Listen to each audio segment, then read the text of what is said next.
하나님께서 이 시간 우리에게 주시는 말씀은 사도행전 13장 32절에서 41절까지의 말씀입니다. 사도행전 13장 32절에서 41절, 신약성경 210쪽에 있습니다. 이제 말씀을 봉독합니다. 하나님의 말씀을 경청하시기 바랍니다. 우리도 조상들에게 주신 약속을 너희에게 전파하노니 곧 하나님이 예수를 일으키사 우리 자녀들에게 이 약속을 이루게 하셨다 함이라. 시편 둘째 편에 기록한 바와 같이 너는 내 아들이라 오늘 너를 낳았다 하셨고, 또 하나님께서 죽은 자 가운데서 그를 일으키사 다시 썩음을 당하지 않게 하실 것을 가르쳐 이르시되 내가 다윗의 거룩하고 미쁜 은사를 너희에게 주리라 하셨으며, 또 다른 시편에 일렀으되 주의 거룩한 자로 썩음을 당하지 않게 하시리라 하셨느니라. 다윗은 당시에 하나님의 뜻을 따라 섬기다가 잠들어 그 조상들과 함께 묻혀 썩음을 당하였으되 하나님께서 살리신 이는 썩음을 당하지 아니하였나니, 그러므로 형제들아 너희가 알 것은 이 사람을 힘입어 죄 사함을 너희에게 전하는 이것이며, 또 모세의 율법으로 너희가 의롭다 하심을 얻지 못하던 모든 일에도 이 사람을 힘입어 믿는 자마다 의롭다 하심을 얻는 이것이라. 그런즉 너희는 선지자들을 통하여 말씀하신 것이 너희에게 미칠까 삼가라. 일러스되 보라, 멸시하는 사람들아 너희는 놀라고 멸망하라. 내가 너희 때를 당하여 한 일을 행할 것이니 사람이 너희에게 일러줄지라도 도무지 믿지 못할 일이라 하였느니라 하니라. 아멘. 오늘도 하나님께서 우리 모두에게 은혜 주시기를 바랍니다. 설교학에서 좋은 설교와 나쁜 설교를 얘기를 할 때, 좋은 설교는 설교를 하면서 예수님을 보여줄 수 있을 때 좋은 설교라고 하고요, 나쁜 설교는 예수님이 안 보이는 설교는 나쁜 설교라고 그렇게 얘기합니다. 신구약 성경에서 어디를 보더라도 예수님을 우리는 볼 수 있는 것이죠. 그래서 초대교회에 설교하셨던 스데반, 사도 바울, 베드로 모두가 다 예수님을 증거했습니다. 그것을 신학적으로는 캐리구마 이렇게 얘기합니다. 예수님이 없이는 사실 아무것도 아니기 때문에 그렇습니다. 예수님도 포도나무 비유를 통해서 요한복음 15장 5절에 이렇게 말씀하시죠. 나는 포도나무에 너희는 가지라. 그가 내 안에 내가 그 안에 거하면 사람이 열매를 많이 맺나니 나를 떠나서는 너희가 아무것도 할 수 없느니라 그랬습니다. 영어 성경에서는 apart from me, 나를 떠나서는 you can do nothing. 너는 아무것도 할 수 없다. 너는 아무것도 아니야. nothing이야, nothing. 이렇게 얘기합니다. 예수님이 계시면 그때부터는 우리의 삶이 의미가 생기고, 예수님을 떠나고 나면 우리는 아무것도 아니라 무의미하다. 우리가 예수님을 알면 인생이 보인다 그랬습니다. 인생의 길이. 이제는 예수님을 알면 인생이 달라진다는 사실을 오늘 말씀을 통해서 우리가 배울 겁니다. 아, 내가 어떻게 살아야 되지? 고민하세요? 예수님을 알면 여러분의 길이 보여요. 또 내가 어디를 향해서 가는 것이지? 내가 뭐 하는 거지? 예수님을 알면 내 인생이 달라지게 되는 것이죠. 이게 변화예요. 그런데 내가 예수를 믿는다고 하면서 내가 변화가 없다? 왜 그럴까요? 어쩌면 내가 예수를 잘못 믿는지도 몰라요. 예수님을 만나지 못했기 때문일 수도 있어요. 오늘 말씀을 통해서 정말 예수님을 제대로 만나고 예수님이 어떤 분인가를 알고 여러분의 인생이 정말로 주님으로 말미암아 달라지는 역사의 장을 써가기를 주님의 이름으로 축복합니다. 예수님이 과연 어떤 분입니까? 첫 번째로는 약속의 성취자라 이렇게 얘기를 할 수 있습니다. 오늘 보면 32절에 보시면 이렇게 기록하죠. 우리도 조상들에게 주신 약속을 너희에게 전파하노니 그랬습니다. 지금 이거 누가 하는 말이에요? 사도 바울이 비시디아 안디옥에서 설교를 하면서 설교의 내용이 이거예요.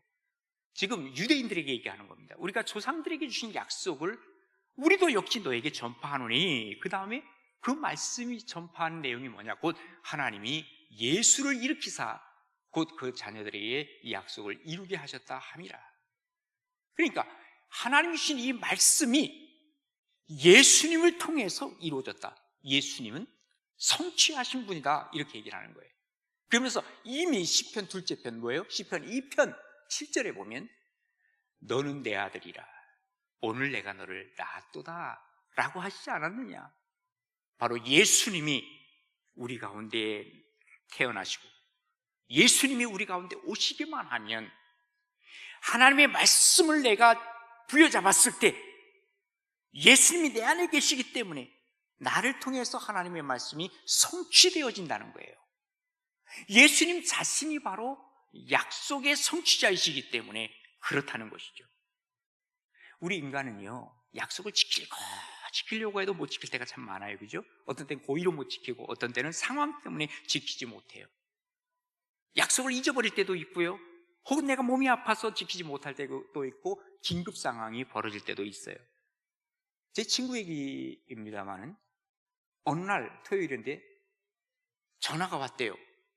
목사님 지금 어디 계세요? 오고 계시죠? 어딜 가? 목사님 오늘 결혼 주례인데 지금 10분 남았는데? 깜빡 잊은 거예요. 거기까지 가려면 1시간이 걸리는데 결국은 주례를 하지 못했다는 얘기를 들어봤어요. 감사한 게 저는 아직 그런 적이 없어요. 앞으로도 없어야 돼요. 예. 지키고 싶은데도 못 지킬 때가 있더라 그 말이에요. 그래서 저도 약속할 때 그럽니다. 밖에서 누가 예배 드리고 나가면서 목사님 저 이거 그날 이렇게 해주세요. 나 약속한 거 아닙니다. 우리 부목사님을 통해서 다시 얘기하든지 아니면 내가 기록하는 게 그게 약속이에요. 제가 일부러 그럽니다. 왜냐하면 잊어버리거든요. 예. 그래서 나폴레옹이 그런 얘기를 했어요. 정말로 약속을 잘 지키는 최선의 방법이 뭐라 그랬어요? 약속을 안 하는 거래요. 근데 약속을 안 하고 살 수는 없잖아요. 우리가 약속을 할 수밖에 없는 건데, 저도요 이 코로나 이전에 약속이 굉장히 많았어요. 부흥의 약속도 있었죠, 헌신예배 약속도 있죠, 강의 약속도 있죠. 코로나 딱 오니까 다 취소. 제가 하고 싶어서 취소한 게 아니에요. 어쩔 수 없었어요. 이게 인간이라 그 말이에요. 그런데 이런 상황 속에서 어떻게 살아도 말씀을 약속을 지키려고 하면 참 사람들이 그것이 또 은혜가 되나 봐요. 오래전인데 2012년 6월 23일 저희 어머니께서 하나님 부름을 받으셨어요. 그날이 토요일이었어요. 그런데 25일 날 제가 유라프리카 선교사들 헝가리에서 모임을 갔는데 제가 강사로 가게 돼 있었어요. 근데 어머니가 23일 날 돌아가셨는데 주일날 제가 설교를 했죠. 왜냐하면 설교 준비가 다 됐기 때문에 제가 어쩔 수 없이 주일날 여기 설교를 했죠. 그리고 나서 토요일 날 뭘 했냐면 25일 날 헝가리 가는 거를 취소했어요. 왜? 어머니가 돌아가셨는데 어떻게 가요? 그런데 이제 거기서 계속 연락이 오는 거예요. 지금 아프리카 그리고 유럽에 있는 선교사님들이 다 모여 있는데 목사님 강사가 안 오시면 이거 어떡합니까? 저도 난감한 거예요. 근데 이미 항공편은 취소를 해놨어요. 그리고 나서 가만 생각해 보니까 이건 아닌 것 같아. 그래서 장례가 다 끝나고 나서 월요일이었죠. 한번 항공사를 알아봐라. 저 혼자는 가기가 어려웠어요. 그때 마음 상태가. 제 아내랑 같이 가려고 2자리만 있으면 가겠다 했는데 전화를 했는데 딱 2자리가 남아있는 거예요. 그래서 그럼 빨리 예약해라. 그래서 리컨펌하고 그리고 화요일 날 일찍 그 비행기를 탔죠. 가서 이제 헝가리에서 제가 강의를 하는데 무슨 얘기 했는지 솔직히 모르겠어요. 그런데 거기 모였던 사람들은 지금도 얘기를 하는 거예요. 엄청난 은혜를 받았다는 거예요. 왜 그렇게 은혜가 됐을까? 나중에 알고 보니까 못 올 사람이 와서 이렇게 약속을 지켰다는 그 자체가 자기들에게 은혜가 되어서 자기들이 선교할 때 그게 큰 이 흔적으로 남는다는 거죠. 아하, 사람이 신실하다는 게 바로 이런 거구나, 약속을 지킨다는 게 바로 이런 거구나 하는 것을 생각해 본 적이 있었습니다. 우리가 하나님은 신실하신 하나님이라고 말합니다. 그 얘기는 하나님께서 반드시 하신 말씀에 대해서 뭐예요? 약속을 지키신다는 거예요. 단지 어떤 때는 하나님께서 조금 기다려라 하실 때는 있어요. 근데 왜 기다리라 그럴까요? 그것은 오늘 말씀하시자마자 내일 하나님이 그 약속을 지키시면 하나님과 사귐의 시간이 없어요. 그러니까 오늘 말씀하시고 한 1년 후에 해주시는 이유는 뭐냐? 어떤 때 10년 이후에 해주시는 것은 뭐 때문이냐? 그동안 하나님과 깊은 관계를 맺고 사귀자는 거예요. 아브라함에게도 하나님께서 말씀하시잖아요. 내 자녀가 하늘의 별같이 바닷가의 모래와 같이 많이 줄 것이다. 그런데 아들이 하나도 없는데 어떡할 거예요? 아들이 없는데. 그러니까 지금 하나님께서는 나보고 어떻게 하라는 얘기인가 보다. 자기 안에 사라의 그 몸종인 하가를 통해서 아이를 낳은 것이 바로 이스마엘 아닙니까? 사실은 하나님은 나와 좀 더 사귀자, 더 사귀자, 그런 것 아니겠느냐, 그 말이죠.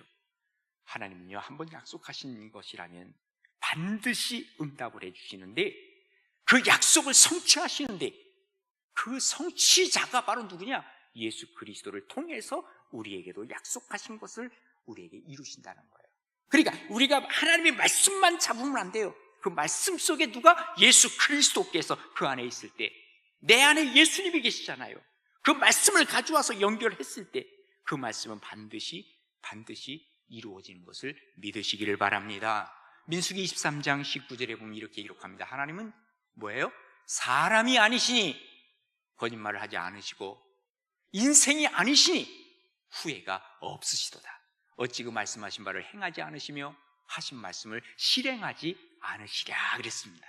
하나님은 반드시 그 말씀을 실행하시는데 누구를 통해서? 예수 그리스도를 통해서 하신다는 거예요. 그래서 예수님은 어떤 분이시다? 약속의 성취자라고 말씀하고 계시는 것입니다.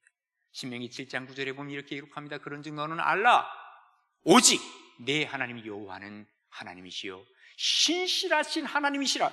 그를 사랑하고 그의 계명을 지키는 자에게는 천대까지 그의 언약을 이행하시며 인애를 베푸시는 하나님이시다. 신실하신 하나님인 것을 다시 한번 확인해주고 있는 것이죠. 하나님은 한번 하신 말씀을 그대로 다 이루셨어요. 주전 1446년 이스라엘을 출애굽하게 하셨어요. 가나안 땅에 들어가게 할 것을 약속하셨는데 그대로 행하셨어요. 그리고 왕을 주시겠다, 왕을 그대로 주셨어요. 주전 580년 너희들은 포로로 끌려갈 것이다. 포로로 끌려갔어요. 너희들에게 메시아를 줄 것이다. 예수님께서 2000년 전 이 땅에 메시아로 오셨어요. 이게 바로 하나님의 말씀이요, 이게 바로 성경입니다. 그래서 성경을 뭐라 그래요? 언약. 그래서 구약과 신약, 올드 테스타멘트, 뉴 테스타멘트, 이 약이라고 하는 말이 뭐예요? 약속, 언약이라고 하는 말입니다. 하나님 반드시 이 말씀을 이루십니다. 화란의 신학자인 유명한 드 그라프라고 하는 분이 계십니다.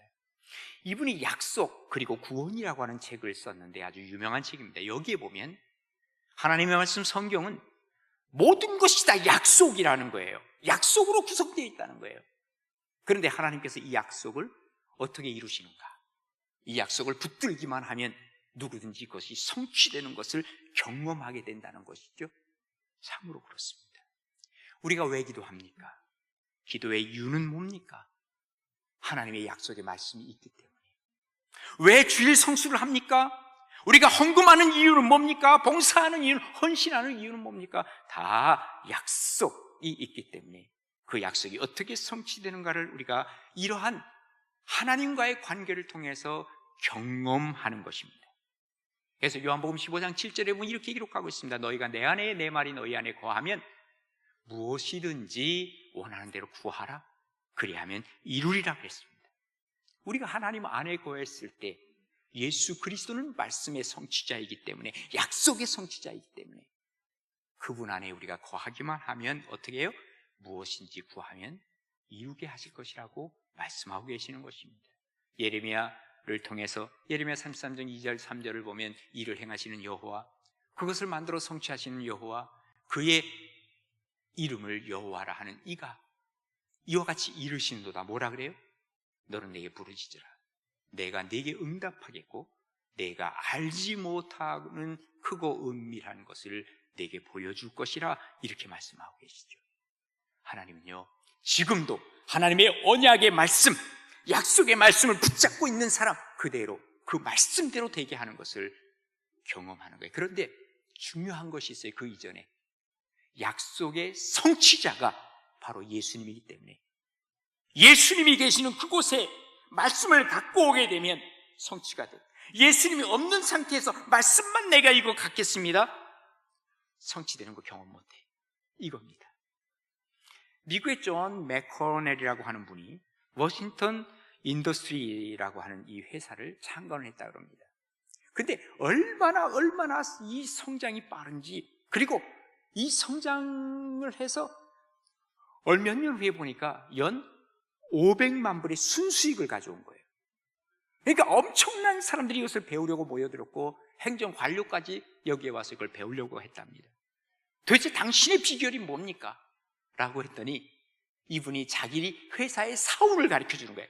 이것대로 내 인생관도 그렇고 우리 회사도 이것대로 합니다. 그 써 있는 걸 보니까 뭐라고 써 있냐면 마태복음 7장 12절 산상수훈에서 예수님이 하신 말씀이었습니다. 남에게 대접을 받고자 하는 대로 남을 대접하라, 이겁니다. 그러니까 쉽게 얘기하면 이거예요. 내가 대접받고자 하는 대로 남을 대접하라. 내가 좋아하는 건 남도 좋아한다는 거예요.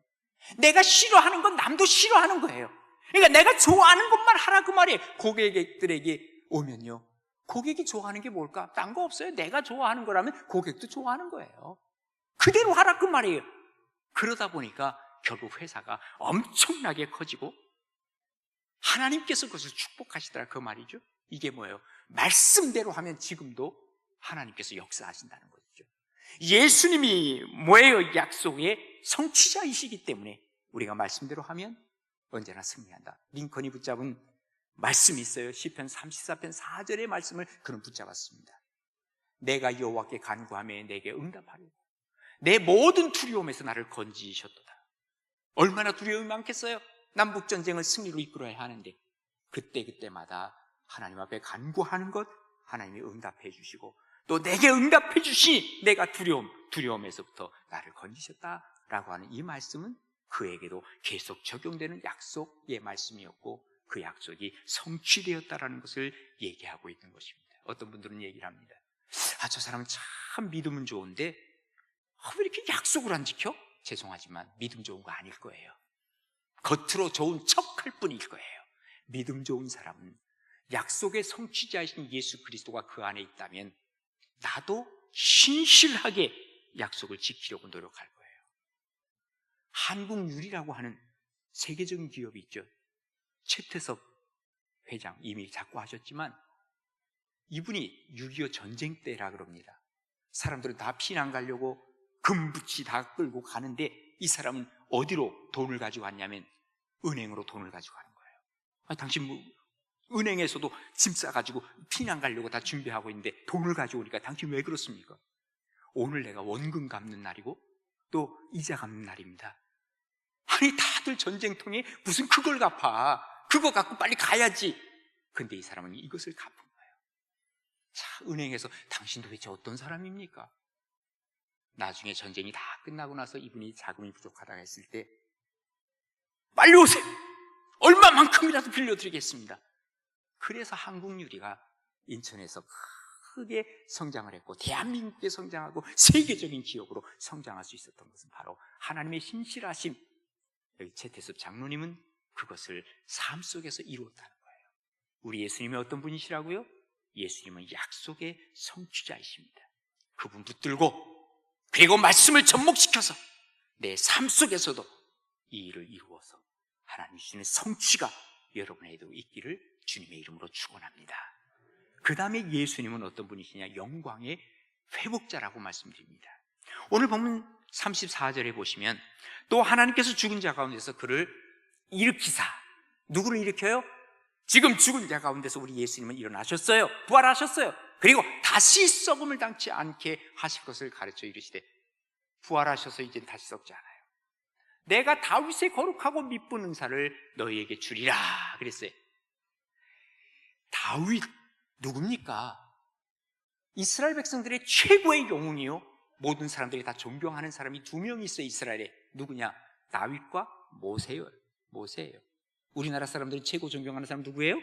세종대왕, 이순신. 이게 정답이야. 거의. 여기도 정답이 뭐냐면 모세와 다윗이에요. 그러니까 다윗을 거론하면 이 사람들은 정신을 차리는 거야. 다윗, 그래 다윗. 그런데 이 다윗의 거룩하고 미쁘는 산을 너에게 주리라 그러면서 시편에 일렀으되, 시편에 이렇게 기록되어 있지 않냐? 주의 거룩한 자로 썩음을 당하지 않게 하시리라. 다윗이 한 얘기예요. 주의 거룩한 자가 썩지 않는다, 그 말이 누구예요? 바로 예수님 자신을 지금 얘기를 하고 있는데 이 사람들도 깨닫지 못하는 것이죠.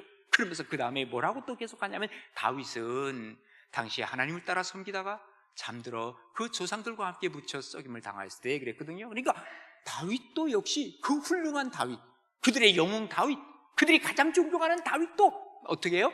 썩음을 당하였을 때 그렇게 얘기를 합니다. 그러나 37절 뭐라 그럽니까? 하나님께서 살리시니 누구예요? 예수님은 썩음을 당하지 아니하셨다. 그러니 다윗보다도 더 위대하고 우리가 존경하고 그리고 따라야 하고 믿음의 대상이 되는 그분, 죽었음에도 썩지 않고 다시 일어나 회복하시고 그 영광이 다시 일어났던 영광의 회복자가 바로 예수님이라는 사실을 여기서 얘기하고 있는 것입니다. 그렇습니다. 예수님은 십자가에서 죽으셨지만 그럼에도 불구하고 썩임을 당하지 아니하시고 주님께서는 다시 일어나 영광을 회복하신 분이다. 그러니 어떻다는 거예요? 그 예수님을 내 마음속에 영접하고 모시고 산다면 내가 지금 험악하고 어렵고 힘든 과정 속에서도 다시 일어나 영광의 자리로 우리 주님께서 다시 회복시켜 주신다 하는 것을 여기서 말씀하고 있는 것이죠. 주님과 함께 인생 사세요. 그러면 여러분의 어떤 상황이라 할지라도 다시 회복되어 영광이 회복되는 역사가 일어날 줄 믿습니다. 18세기에 영국에 한 부호가 있었어요. 캐리라고 하는 분인데 이분의 가문에서 두 아들이 있었습니다. 하나는 조지라고 하는 아들과 두 번째 아들은 윌리엄이라고 하는 아들이었습니다. 그런데 아주 영특하고 총명해서 두 아들 다 옥스퍼드 대학을 나왔습니다. 아버지가 두 아들에 대한 기대가 대단했습니다. 그런데 첫째 아들 조지는 돈을 많이 벌었어요. 정말로 아버지의 기대에 부응했습니다. 또 뿐만 아니라 국회의원으로 나갔는데 그가 국회의원에 당선이 되었습니다. 돈 벌지요, 존경받지요, 가문을 일으킨다 하는 의미에서 아버지가 너무너무 좋아했습니다. 그런데 두 번째 윌리엄입니다. 윌리엄에게도 뭔가 기대를 했습니다. 그런데 어느 날 윌리엄이 와서 한다는 말이 아버지, 저는 선교사로 가겠습니다. 그것도 아주 오지 인도로 가겠습니다. 아버지가 깜짝 놀란 거예요. 야, 아니다. 너는 가문을 세워야 가야 할 두 기둥 중에 하나다. 우리 조지와 윌리엄이 우리 가문을 세워가야 돼. 안 된다 하고 계속 설득을 해도 윌리엄은 가겠다는 것입니다. 그러면서 나중에는 아버지가 그럼 나는 너 버린 자식으로 알겠다. 진짜 버린 자식으로 아는 거예요. 그리고 그가 인도 선교사로 가지 않습니까? 그런데 나중에 어떻게 되었느냐? 세월이 지나면서요. 여기 윌리엄 캐리는요. 인도 선교사로 가서 나중에 옥스퍼드 사전에 나오는데 윌리엄 캐리에 대해서는 한 2페이지에 걸쳐서 이 윌리엄 캐리에 대한 내용이 나옵니다. 그런데 첫 번째 아들 조지 캐리에 대해서는요. 조지 캐리 이름을 써놓고 한 줄 정도가 나온답니다. 뭐라고? 윌리엄 캐리의 형 이상은 없어요. 과연 누가 영광을 얻었습니까? 하나님께서 주시는 이 영광의 자리, 그리고 영광의 회복자, 지금은 고난과 고통이 있다 할지라도 하나님께서는 이것을 예수님과 함께 회복시켜 주시더라 그 말입니다. 우리가 예수님과 하나 되는 것이 그래서 중요한 것입니다. 날 때부터 소경이 된 사람이 하나 있죠. 예수님이 지나가는데 제자들이 묻습니다. 선생님, 저 사람이 왜 소경이 됐어요? 그 아버지의, 그 부모의 죄 때문입니까? 아니면 저 사람 죄 때문입니까? 그랬어요. 그랬더니 예수님이 그거 아니야. 하나님께서 저 사람을 통해서 일하는 것을 보여주시려고 그래. 그러면서 그 소경을 부르지 않아요? 그리고 이 진흙을 이기잖아요. 그리고 그 눈에다 붙여주고 그에게 하는 말이 실로암에 가서 씻으라는 거예요. 실로암에 가서 씻으니까 한 번도 보지 못했던 이 사람이 눈을 뜬 거예요. 와, 모두 다 기뻐하는데 바리새인들이 이거 안식일도 안 지키고 이게 뭔 짓 하는 거야? 그러면서 이 사람에 대해서 막 신문을 하죠. 그리고는 이 사람을 충교시켜버립니다. 갈 데가 없잖아요. 나중에 예수님에게 오는 거예요. 예수님이 묻습니다. 너 나를 믿느냐? 그랬더니 제가 믿기를 원합니다. 야, 내가 바로 메시아야 얘기하니까 주님을 그때부터 따라오게 되었다라고 하는 것입니다. 뭘 의미하고 있습니까? 이 사람은 영과 육이 영광의 자리로 회복됐다는 사실을 우리에게 보여주고 있어요. 예수님이 바로 우리의 영과 육을 회복시켜 주실 영광의 회복자이시기 때문에 주님을 붙들기만 하면 여기 소경뿐만 아니라 우리도 마찬가지로 회복이 된다는 것을 알려주고 있는 것입니다. 과거 이스라엘은 하나님이 임재하실 때 하나님의 영광을 봤어요. 언제? 그들이 성전 안에서 제사를 드릴 때 하나님의 영광이 나타나니까 연기가 자욱했다 그래요. 이걸 뭐라 그래요? 제가 여러 번 말씀드려요. 쉐키나, 하나님의 영광이다 하고 그들은 눈으로 봤어요. 또 뿐만 아니라 모세가 저 호렙산에서 내려오면서 하나님의 법궤를, 하나님의 이 말씀을 가지고 나왔을 때 여기 구름이 쫙 지면서 바로 하나님의 영광을 그들은 봤다는 것이죠. 바로 주님을 모시게 되면 이런 영광의 회복이 우리에게 오는데, 우리도 마찬가지예요. 성전에서 하나님의 영광이 임한 것처럼 우리가 제대로 예배를 드리면, 우리가 제대로 하나님 앞에 기도할 때, 그리고 우리가 살면서 그리스도인답게 살아갈 때 하나님의 영광이 나타나게 되더라, 그 말입니다. 여러분, 예배 제대로 드려보세요. 오늘 또 주일이니까 그저 교회 가자, 아니면 요즘 뭐 교회 가지 못할 때니까 우리 그냥 책상 머리에 앉아서 예배 드리자. 혹시 습관적으로 그냥 앉아있지는 않습니까? 이런 예배를 통해서 하나님의 영광을 기대하지 마세요. 오늘도 내가 하나님 앞에 예배를 제대로 한번 드리려고 했다, 마음과 뜻과 정성을 다하여 한번 예배를 드리려고 해보라, 그 말이에요. 거기에 바로 영광의 회복이 일어나기 시작하는 거예요. 예배 시간에 보면 대충 예배 드리는 사람들이 있어요. 그것뿐만 아니라 예배 시간에 보면 그냥 눈이나 감고 감상하는 사람들이 있어요. 제가 그래서 눈을 뜨라는 얘기가 바로 그 눈을 감으면 마음이 감겨지기 시작해요. 제가 오늘 얘기했죠. 부흥회를 갔는데 그 교회가 이렇게 길쭉한 교회인데 요 앞에 앉아있는 분들이 계세요. 우리 교회는 장로석이 없죠. 장로석이더라고요, 보니까. 근데 그분들은 다 눈을 감아. 이야, 내가 나중에 목사님한테 물어봤어요. 저분들 누구죠? 저도 순간적으로 몰라서 했더니 저분들 장로님들이잖아요. 근데 왜 다 눈 감고 있죠? 장로님들이니까요. 안수집사 때는 안 감더래. 근데 저 자리만 가면 다 눈을 감더래. 문 닫아버리는 거예요. 이제부터는 신앙성장 안 하는 거예요. 그죠? 예배 시간이니까, 장로니까 와서 앉아있을 뿐이에요. 무슨 영광이 회복됩니까? 무슨 하나님의 영광이 나타나겠습니까? 오히려 더 하나님의 영광을 가리게 되는 것이죠. 이것은 위험한 겁니다. 우리 주님을 제대로 만나고 제대로 하나님을 보기 위해서 내가 정신 차려 예배 드릴 때 하나님의 영광이 나타나는 줄로 믿으시기를 바랍니다. 요한복음 1장 14절에 보면 어떻게 나와요? 말씀이 육신이 돼요. 우리 가운데 거하심에, 말씀이 지금 육신이 돼요. 우리 가운데 거하셨어요. 이분이 바로 예수님이에요. 우리가 그의 영광을 보니 아버지의 독생자의 영광이요 은혜와 진리가 충만하더라. 여러분, 은혜 받고 싶으세요? 진리가 충만하고 싶으세요? 하나님의 영광이 회복돼야 돼. 그 영광이 바로 예수님이 계실 때 그것이 회복된다, 그 말이에요. 이스라엘이 착각을 한 게 하나 있어요. 그저 하나님의 법궤가 있으면 자기들이 하나님과 함께 하는 줄로 착각을 했어요. 블레셋과의 전쟁이 있었죠. 4,000명이 죽어간 거예요.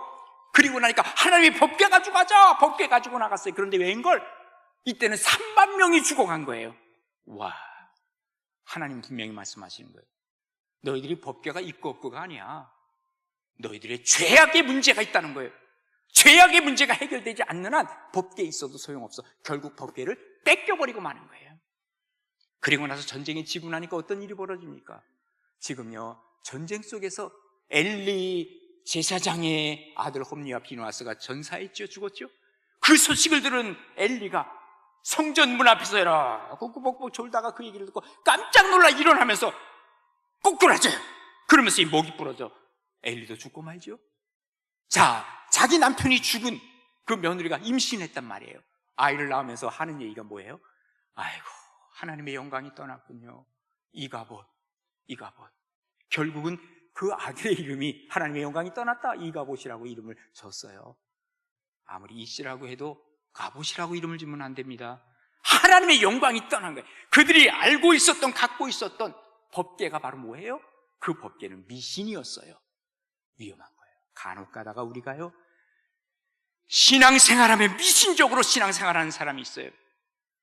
여러분, 기도는 만사형통이다. 나는 기도를 믿어요. 그래요? 기도 믿지 마세요. 그건 미신이에요. 예?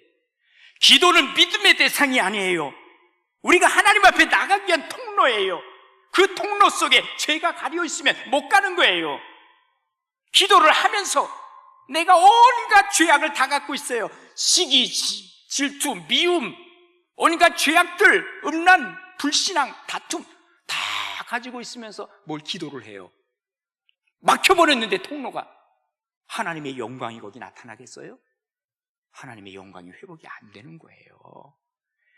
우리의 믿음의 대상은 우리 주 예수 그리스도, 그리고 그분께서 바로 영광의 성취자이시기 때문에 내 안에 예수 그리스도를 품고, 그리고 예수 그리스도와 함께 내가 기도를 하더라도 기도를 할 수 있고, 예배를 드리더라도 하나님 앞에 온전한 예배를 드리고, 여기에 바로 영광의 회복이 일어난다 그 말이에요. 어떤 사람은요, 말씀도 마찬가지, 성경을요, 이걸 마치 미신처럼 갖고 있는 사람이 있어요. 부적처럼. 그래서 성경을 갖고만 있으면 되는 줄 알아. 그래서 성경을 들고만 있는 거예요. 나중에 보니까요, 성경 겉만 다 달았어. 속은 깨끗해. 이것은요, 성경도 미신적으로 아는 거예요. 우리가 하나님 앞에 살아가는 사람들은 예수 그리스도를 내 속에 모심으로 말미암아 그야말로 영광된 예수님과 함께 영광을 회복해 보겠다라고 하는 이 마음을 가지고 나아갔을 때 주님께서는 우리와 함께 하신 거죠. 우리가 정말 주님의 영광의 하이라이트라고 한다면 어딜까요? 그것은 바로 예수님의 부활이잖아요. 그죠? 이 부활은 그냥 오는 게 아니에요. 예수님의 고통, 고난, 십자가와 함께 그 마지막의 하이라이트, 부활이 오는 거 아니겠어요? 십자가를 통과한 이후에요. 그래서 그런 말 많이 하죠. No pain, no gain. 우리가 고통이 없으면 얻는 게 없다는 거예요. No cross, no crown. 뭐예요? 십자가 없이는 하나님의 영광의 관도 없다는 거예요. No sweat, no sweet. 우리가 땀 흘리지 않고서는 우리의 달콤한 인생은 없다는 것이죠. 고난의 주님과 함께 다시 일어나 부활의 영광에까지 돌아가 하나님께 주시는 영광의 회복이 우리 가나안 교회 모든 성도들에게 임하기를 간절히 바랍니다. 사순절 기간 그냥 보내지 마세요. 얼마 안 남았어요. 혹시 고통스럽다 하더라도, 어렵더라도 정말 이 사순절을 제대로 보내셔요. 그러면 마지막 부활절과 함께 영광의 회복이 여러분에게 다가갈 줄로 믿으시기를 바랍니다. 마지막 세 번째로, 예수님은 문제의 해결자이십니다. 예수님은요, 문제를 해결해 주셨는데 어쩌면 우리 인간에 있어서 최고의 문제가 뭘까요? 이건 죽음의 문제예요. 죄로 말미암아 이 죽음의 문제가 우리에게 왔어요. 그런데 많은 사람들이요, 이 죽음을 잊고 살아요. 생각하지 말자. 이 땅에서 잘 먹고 잘 살자. 그러다 보니까 어떤 일이 벌어져요? 화려한 인생을 살긴 했어도 결국은 허무한 인생으로 종지부를 찍는 경우들이 얼마나 많으냐 그 말이에요. 우리가 가장 중요한 문제 뭐예요? 이 죽음의 문제, 이 죄의 문제를 해결하고 가야 그 다음에 작은 문제들도 우리는 하나님 앞에 맡길 수가 있다는 거예요. 자, 오늘 본문 38절을 보세요. 그러므로 형제들아, 너희가 알 것은 알아야 된대요. 알 것은 알아야지, 그죠? 이 사람을 힘입어 죄사함을 너에게 전하는 이것이며, 그랬어요. 그러니까 죄사함 받는 것은 바로 우리 주 예수 그리스도, 그분께서 해결해 주시는 것이다. 그리고 39절 또 모세의 율법으로. 아까 누가 나왔죠? 다윗 나왔죠? 이번엔 모세가 나왔어요. 위대한 영웅들이 다 나오는 거예요. 자, 모세의 율법으로 너희가 의롭다 하심을 얻지 못하던 모든 일에도 이 사람을 힘입어 믿는 자마다 의롭다 하심을 얻는 이것이라. 모세가 우리를 의롭게 못한다는 거예요. 그죠? 모세의 율법은요, 지적하는 거예요. 너 잘못했어, 잘했어, 이것만 지적하지 우리를 의롭게 하지 못해. 의롭게 하시는 분은 누구라? 예수 그리스도라. 그러니까 우리가 알고 있는 최고의 모세라 할지라도 우리를 의롭게 하지 못하기, 인간의 문제를 해결하지 못하더라고 말이에요. 그런데 의롭게 하시는 예수 그리스도로 말미암아 우리 인간의 문제는 해결되어진다는 거예요. 그런즉 너희는 선지자들을 통하여 말씀하신 것이 너에게 미칠까 삼가라. 선지자들이 뭐라 그랬어요? 너희들 죄악 속에 거하면 죽어. 너희들에게 미친단 말이야. 너희들에게 다다른단 말이야. 이게 너희들에게 도달할까 봐 걱정된다. 이렇게 얘기를 하면서 그 다음 절에 보시면 일렀을 때 보라, 멸시하는 자들아, 너희는 놀라고 멸망하라.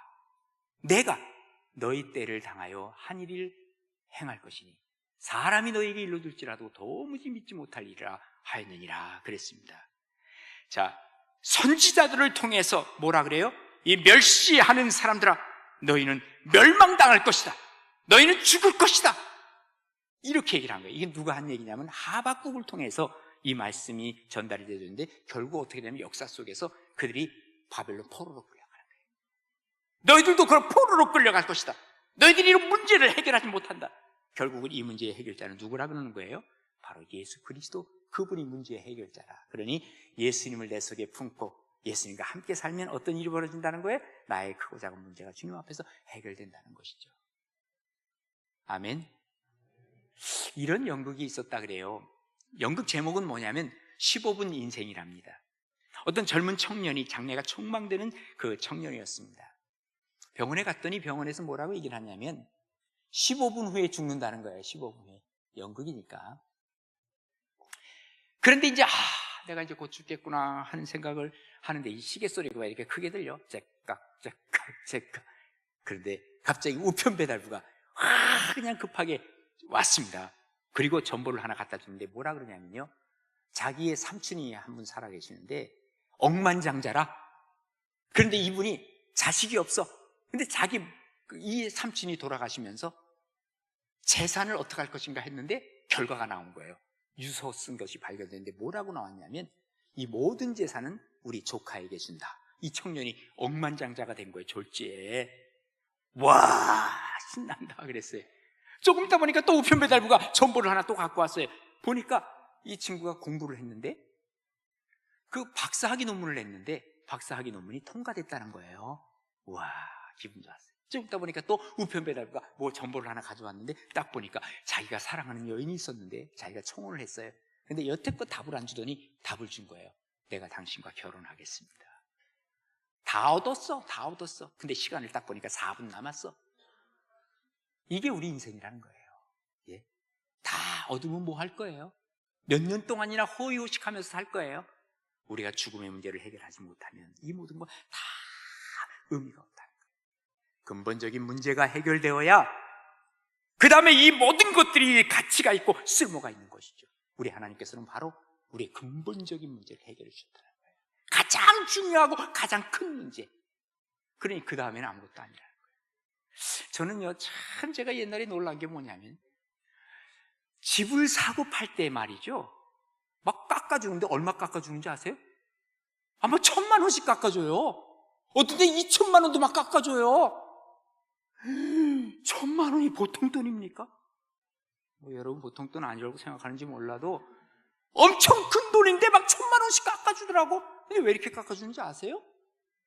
집값은 그것보다 엄청나게 비싸기 때문에 그런 거예요.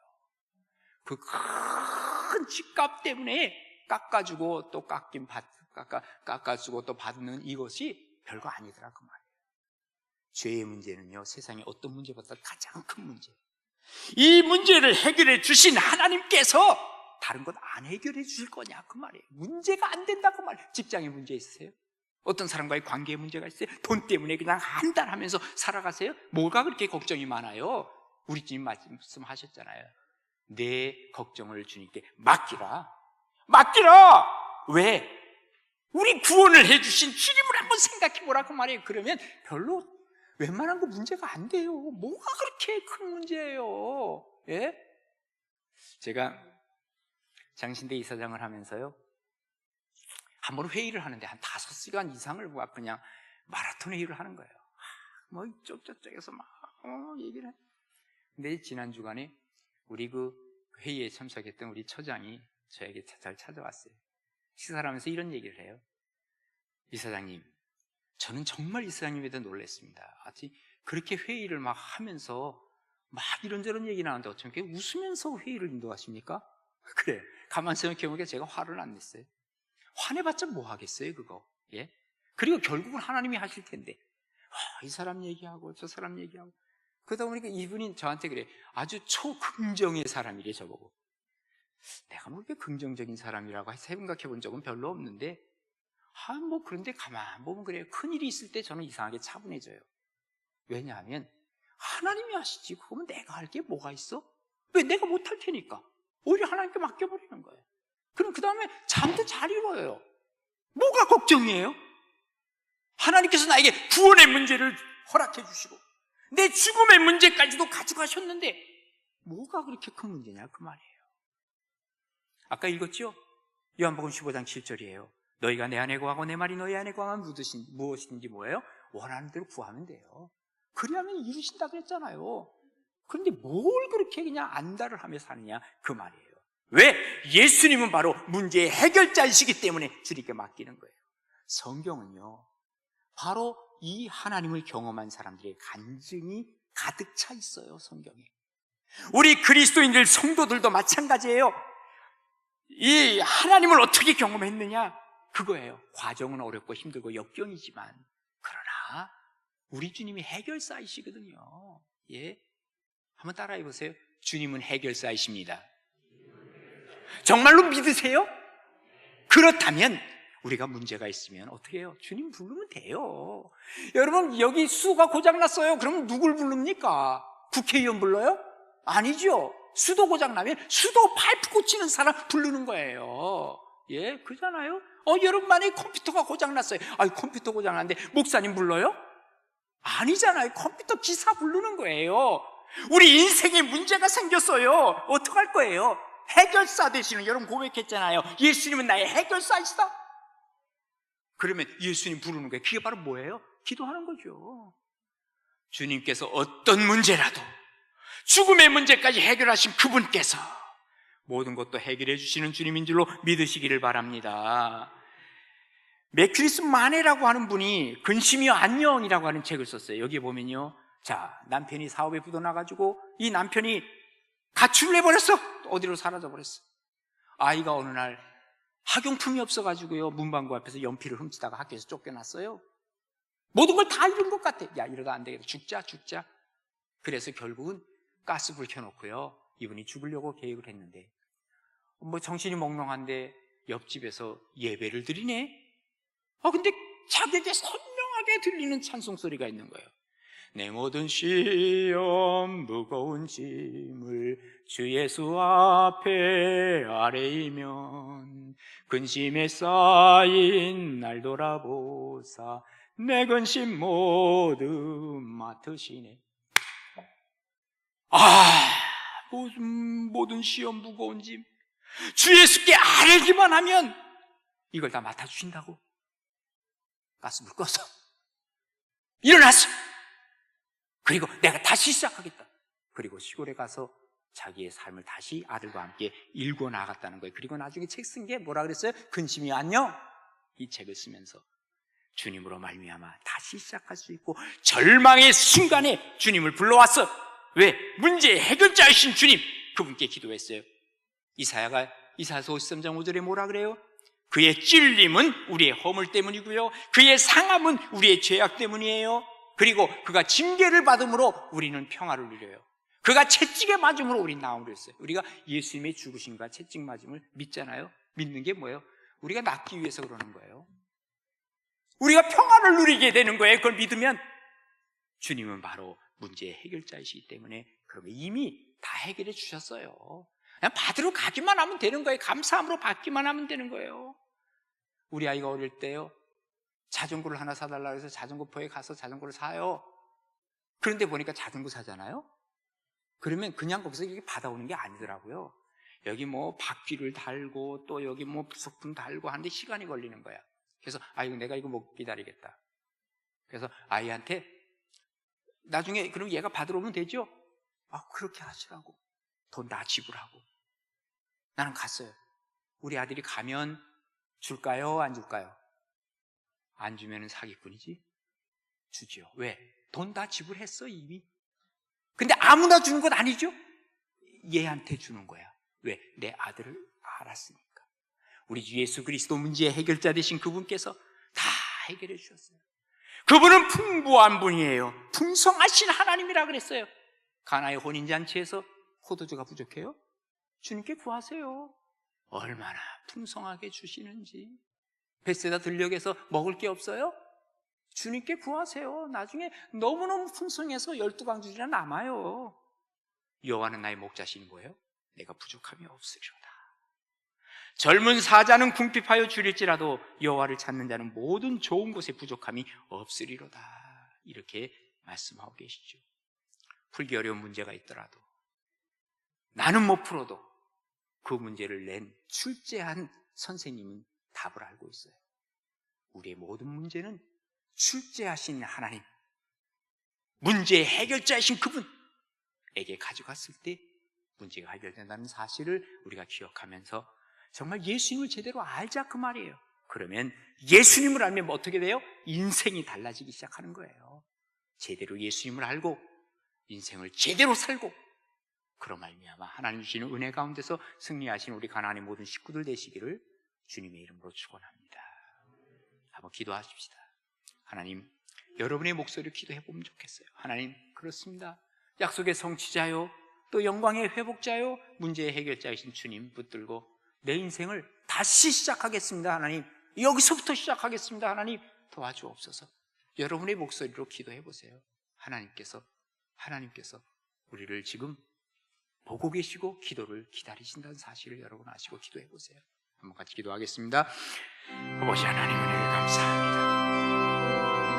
예수님을 바라보겠습니다. 예수님 알면 인생이 바뀐다는 것을, 오 하나님 아버지, 이 시간에 우리가 인생을 바꿔가는 약속의 성취자, 영광의 회복자, 또한 문제의 해결자신 예수, 다시 일어설 수 있게 도와주시옵소서. 다시 일어설 수 있게 도와주시옵소서. 아버지 하나님 도와주시옵소서. 살아계신 아버지 하나님, 사순절 기간 동안에 예수님을 우리가 바로 알므로 우리의 인생이 달라지는 것을 경험해가게 도와주시옵소서. 약속의 성취자요, 영광의 회복자요, 문제의 해결자이신 예수님과 함께 인생의 길을 확실하게 잘 잡고 그리고 앞을 향해 전진해가는 복된 종들로 우리를 세워 주옵소서. 예수님 이름으로 기도드립니다. 아멘.